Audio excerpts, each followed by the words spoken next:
บริษัทอยู่ลูกคอมพานีล้อมบกเนาะ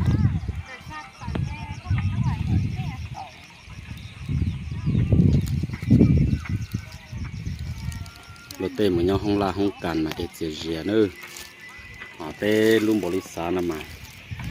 สาวหึงดูสิเราลูเซียวชาวเตียนห้องต่อเชียจิมอเกจันเจหรือจิมอบริษัทส่วนตัวเนาะจิมอยี่ลุงบริษัทเนาะยี่ลุงบริษัทเลี้ยเขาในปอนั่นเจอีเสียงตื้นนั่นเจเลยกูโตลินนั่งก็เตะเชียดดูหลาเทียเนาะเห็นในตัวนี้เลยช่วงนอนมาที่ลุงบริษัทรอตาเชียนรอจั่วมาฟ้าหยอนะซื้อจะย้อยจ่าถือมาปอกดเชียนนั่งกดเชียดดูเราเลยตอนตอนเราเชียเจอเรื่องเราชอบเลยเสียงบ้าตุนต่อ